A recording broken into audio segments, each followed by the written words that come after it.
They have to know, look, out of this 3-level tray, I'm only going to use these 4 instruments. So that's where the knowledge is. That's where the efficiency is. And that's the secret sauce, is to work with those very efficient physicians to determine what instruments need to be where. And then, sometimes they open up these trays in a sequence too. That's important too, because you have to open a patient, you have to remove hardware, put new hardware in, and then close them, right? So you want things to also be sequential, but that's where that knowledge is coming from.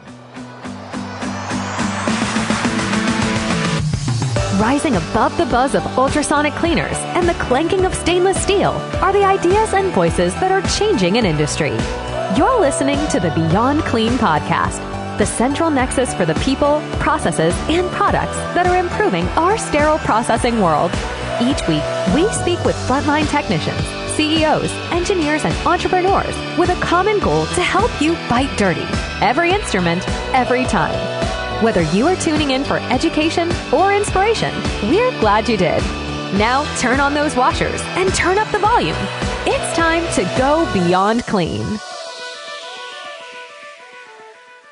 On today's Vendor Spotlight, we will be speaking with Dave Jagrosse from David Jagrosse Consulting. You know him if you have been a longtime listener to our show. And today we're going to be following up on a Becker's webinar and presentation that he recently did, talking about the importance of asking your manufacturers if their sets are validated and outlining some risks that are associated with non-compliance. It's really trying to make an effort to increase awareness out there in the industry. We're going to be talking to him all about it today.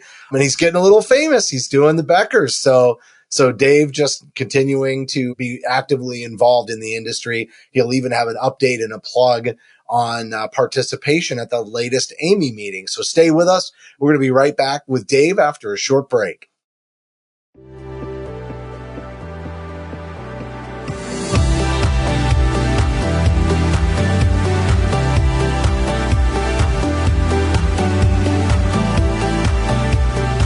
From the studios at Healthcare HQ, you're listening to Beyond Clean, the global voice of sterile processing. Welcome back, Dave Jagrosse. We are doing a Beyond Clean Vendor Spotlight. You've been here before. You're getting famous, my friend, because you recently were on a Becker's webinar. Look at you just climbing to the top. I get around. Well, so that makes me think that everybody who is listening to this episode or watching the video is familiar with you. But just in case somebody out there hasn't crossed your path, maybe you could give everybody a background. And I do want to say, you've been on educational episodes, you've been on other vendor spotlights. If anybody has downloaded the Beyond Clean smartphone app, all they got to do is look up Dave or David Jagrosse. We're going to call you Dave, but I bet in some of the write-ups, we've got some Davids in there, but you can just search that and all of your episodes will pop right up in the filter. So you are, that's great. You'll be inducted into the Beyond Clean Hall of Fame at some point. Thank you. And thanks for the opportunity again. Yes. I have an extensive background in sterile processing, over 35 years, started as a technician, was a supervisor, a manager, worked my way through working with my local chapter, my HSPA chapter, got involved with HSPA. I was past president. I did 6 years with the HSPA and got involved with the AMI committees. I wanted to be involved with the groups that write the standards that we follow. I suggest others do the same. That led me to an independent career. A few years ago, I was able to work up my consulting business enough to leave the hospital and do this full time. So appreciate being here again. Well, I'll echo what you said about getting involved with AMI and getting on the committees, and, more provider involvement is really critical to the success of that organization, Dave. So kudos to you for Justin. I'm proud to announce that the last AMI meeting for ST79 users comprised 51% of the meeting for the first time. So we're getting there. That is amazing. That's great news. Awesome, yes. Dave. I bet it was a lot due to your recruiting efforts out there as well. Yes. And Jameed and a few others. Yeah. The other users. Great. Well, let's talk about this Becker's presentation. I mean, that's what's kind of led us to this conversation today.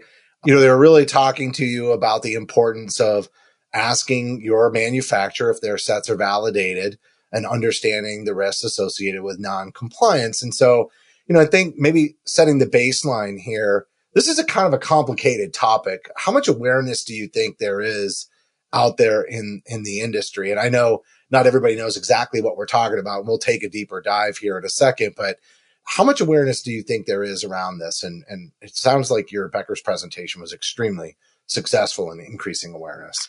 Yeah, I would certainly encourage everybody to get out there and watch it. It is out there on like replay mode, but it's something that we all have our hands on, but we have to take a moment and think about specifically what we're dealing with.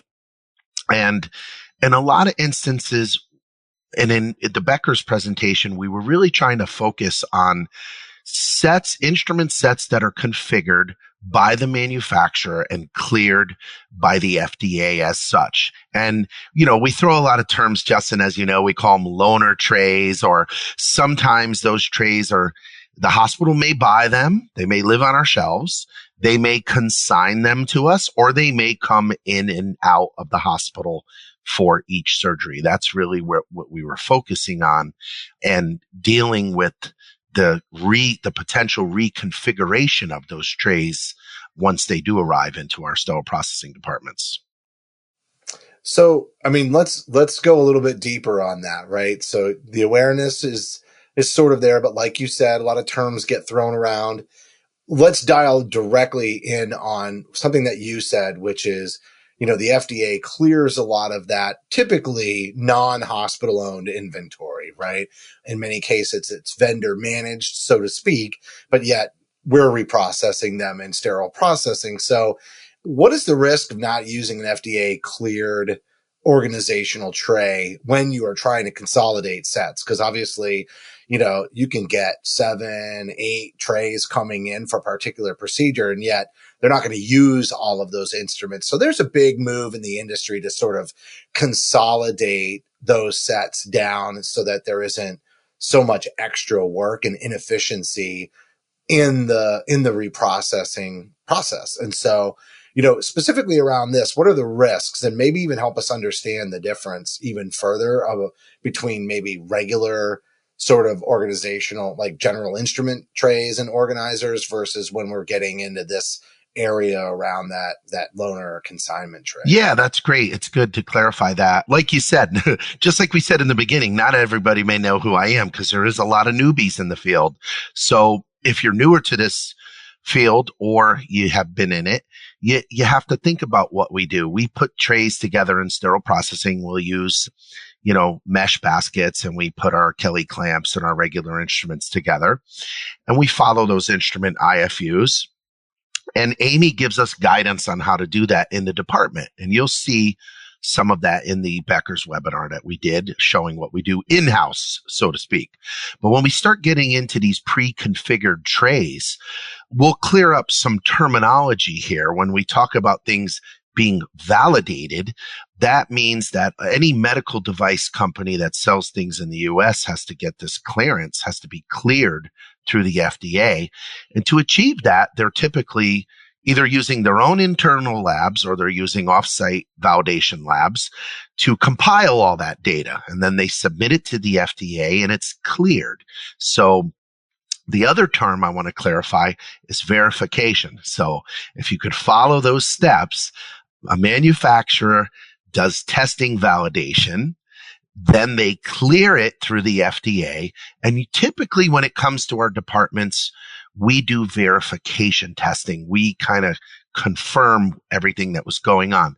That can be a little confusing for some users. But when you get into these devices that are cleared by the FDA, that means that let's think about a 3-level loaner tray, that's coming in, an orthopedic or spine tray that's coming in. When they did that validation testing, they inoculated those instruments. They tested all these instruments the way that they were configured in the trays. And that's the basis of the IFUs that we're getting. So in many instances, Justin, we talked about trying to reduce instruments, but I've seen many instances where people are adding instruments, the local reps coming in and throwing a couple of extra instruments in the pan. So when you do these things, we are deviating. There could be an increased risk of contamination with that. Think about the cleaning process. If there's extra instruments in there, and it wasn't designed to be cleaned that way, right? Or sterilization. A 3-level tray, like we discussed, is complex. These instruments are very complex. It's multi-layered. They might be made out of poly materials that don't heat well. Think of cooking like a turkey. That's why we put the thermometer into the center of the turkey to get a core temperature, right? Is that our process challenge device? Yes, yes. The turkey thermometer? It's coming soon to a vendor near you. But that's a good analogy, that the steam and we have to remove the air out of the center and all these devices. And then we have to make sure that the steam gets through all 3 levels the way that set was configured. And if we start deviating from that, we're going to create more challenges potentially. So that's really one of the core things that we have to look at. That's really interesting, Dave, because I'm just thinking through that a little bit. A lot of times, there's confusion, like which IFU do you follow? But general instrumentation, unless it's been grandfathered in, right? Like scissors, basic instruments. But outside of that, they're validated for sterilization sort of in any kind of general configuration.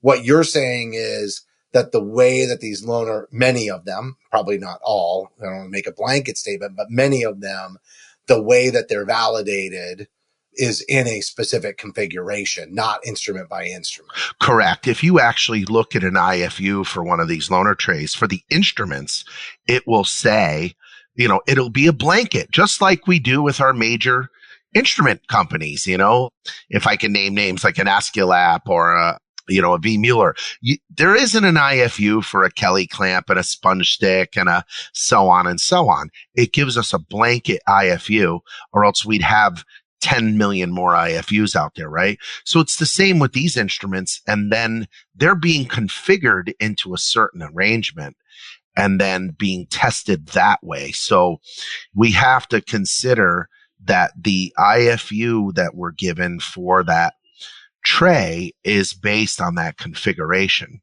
So what's the risk if you deviate? Important. Like, let's say because the consolidation efforts and trying to reduce the number of instruments has a financial impact on the workload of the department, the ability to, pull through the work instead of getting into a bottleneck and again, reprocessing instruments that weren't used that don't need to be reprocessed. I think this is a pretty highlighted and important initiative for health systems across the country. So if they're going to deviate in an effort to be more efficient, what are the risks that they may be taking on absolutely. I mean, luckily or unluckily for some, I do a lot of legal cases. So I think first and foremost, you always, you're deviating from something and the facility's taking on risk. So we always want to consider that. I always say that there's standards, guidelines, best practices, and then in the United States, there's the legal world, right? Because we love our lawyers here in the States. So you have to look at the risk of deviating and what you could open up the facility to if something were to go wrong. And then it's not that it can't be done in a facility. It would be very time consuming and it would be costly. It may require some type of in-house. See, we could do verification, but we can't really validate. The true way for a department to validate would be just like the manufacturers to send out our new configurations to a third-party lab, which really isn't practical for most of us. Well, we're not going to go through those. Yeah, that's expensive. It's going to be costly. Timing-wise, there's a challenge there, but I'd say financially it's prohibitive too, isn't it? Yeah. And I think that's the biggest aha moment of both the Beckers and this is that making this awareness that we can't just willy-nilly reconfigure these trays and add to them or take instruments away because that could impact the configurations as well. All right. So let's just say somebody decides to go through that validation process, as a hospital, even though it's cost prohibitive, it's not really feasible operation. Let's just say they did go through that process. What is the benefit to them? Obviously you outlined the legal, but are there other benefits to having these trays validated?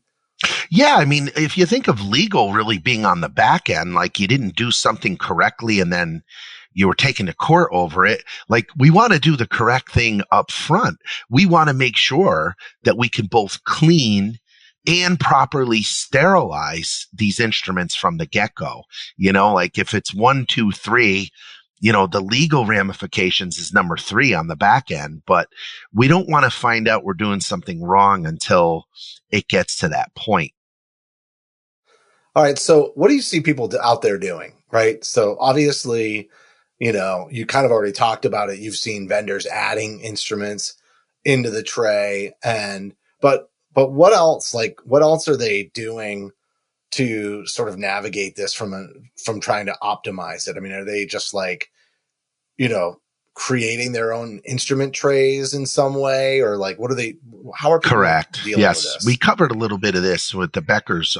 There was one instance where I was out there in the field where one vendor company did have what they called an accessory basket for extras, but it was very specific. They had cleared this with their configurations, but it was very specific. You had to have one layer of instruments on their tray that you got from them. That was probably the only instance that I ever saw a loaner company or a loaner tray type of tray have that kind of accessory basket. But other than that, I like I said, I just see people, local reps or even the hospital themselves, just doing this reconfiguration without any type of true clearance or testing around it. So, I mean, the natural and obvious move here would be to have the manufacturers start to validate their instrument sets with different types of configurations, right? Or something along those lines. But that's pretty cost prohibitive for them too. Have you seen any solutions out there that have assisted, sort of sterile processing departments from navigating this so that they can move towards efficiency and organization and less trays and less volume coming through their departments, while at the same time not being exposed to the risks of, kind of reconfiguring trays that were validated specifically for configuration? Sure. Yeah. And, that kind of brings to like, I've named a few names and we've been pretty agnostic with this, but I have seen in the field there's a company or a device out there called the EZ-TRAX. And what they've done with this device is that they've taken these configurations, they've worked with doctors for efficiency to know what they needed to reconfigure. And then they went and got those clearances that we are talking about throughout this webinar. If there were other companies out there, there's no other companies out there that I'm aware of that do this. And, earlier we were talking about, the whys, like, yes, efficiency, but in some cases, like in an ambulatory setting, as you know, Justin, those autoclaves are half the size. They may not have washers, believe it or not, in these ASCs. So it's really, they don't have much of a choice in a lot of these ASCs. They have to try to reduce the instrumentation. It's not, yes, they'll get efficiency, but they physically can't process 10 loaner trays. They don't have the capacity for it. Well, and that volume's getting pushed out to the ASC market. And that's how right? it's trending. So, correct. To your point, the infrastructure might not be there to accommodate large orthopedic trays. And yet that's where we see the procedures going. So, correct. Finding ways to do consolidation in a compliant manner is pretty critical. Correct. And I would even challenge people to look at this when they're looking at design, because, if you're looking at doing X amount of cases a day and you're going to say, well, that means there's going to be typically 100 loaners here. If you work with the company like EZ-TRAX, you could potentially reduce that significantly so that you won't be impacted by such high volumes. You're going to be efficient too. Correct. Right. Correct. Like there's only so much space in these, Correct. surgery center ASC locations. Like, correct. And I mean, it's already in the hospital setting. Yes. We already knew we were working, kind of. Yeah. We don't want to leave the ORs in terms of appropriate design and in terms of space and storage there. But, in a lot of cases, the surgery centers are built into existing buildings and they have a similar, kind of struggle around storage unless it's a brand new build and they started to take that into consideration. So yeah, I think about just the storage factor and wanting to reduce the number of sets that are there. I mean, and I don't even mean long-term storage. I just mean as you're getting ready to do a number of orthopedic cases in a day and you're setting up, you definitely have got to be thinking about where are we gonna, stage all of this before we start executing. And Justin, going back to that, like they say, necessity's the mother of invention, right? It was out of these ASCs where they had to have efficiencies. And the doctors that are doing the same procedures in an ASC and the same exact instruments set up in an OR, by nature of the beast, have to be efficient. They have to know, look, out of this 3-level tray, I'm only going to use these 4 instruments. So that's where the knowledge is. That's where the efficiency is. And that's the secret sauce, is to work with those very efficient physicians to determine what instruments need to be where. And then, sometimes they open up these trays in a sequence too. That's important too, because you have to open a patient, you have to remove hardware, put new hardware in, and then close them, right? So you want things to also be sequential, but that's where that knowledge is coming from. Dave, great job with the Becker's presentation. Thank you. And I definitely have enjoyed connecting with you again. And like I said, we're going to have you up on the Beyond Clean Hall of Fame at some point here. Anything you want to add to this conversation? I think it's important because we are under a lot of pressure to just, work more efficiently, reduce waste, correct, reduce costs, and finding creative ways to do that. I think set optimization is just such an obvious one that we see lots of people working on. Yeah, one of the big things I would tell people to do is to, ask these manufacturers for the parameters of these organizational trays, or at least if they're reconfigured. We got to push back. Like you said, it's very costly. It's very time consuming. But, if you receive some tray that doesn't look right, I would push back and ask the vendor, because it may not be the vendor, as you know. It could be the courier. It could be the local. We have a lot of local distributors.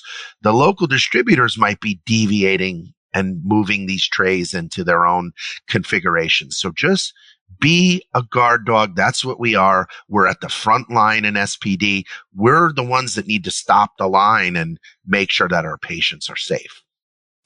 All right, Dave. Well, great job as always. You're a great resource to the industry. You've been doing quite a lot consulting, right? With David Jagrosse Consulting. If people wanted to reach out to you, how can they connect with you? I think the best way would be through my email. It would be davidjagrosse@gmail.com. And I'm usually pretty quick at getting back to everyone that reaches out. All right. So David Jagrosse, kind of all smushed in together. One. So DAVIDJAGROSSE@gmail.com if you want to reach out Correct. to Dave. And if you reach out to me, I'll give you his home address too. Just kidding. I won't be there.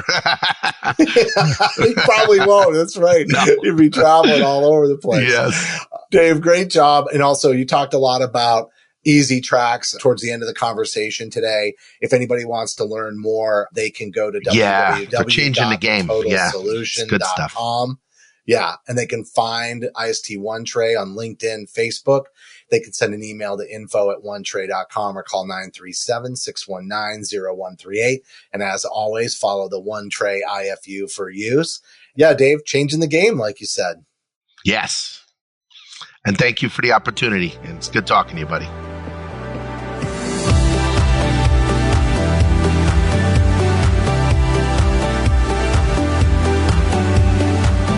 right, everybody. David Jagrosse from David Jagrosse Consulting. We like to call him Dave around here.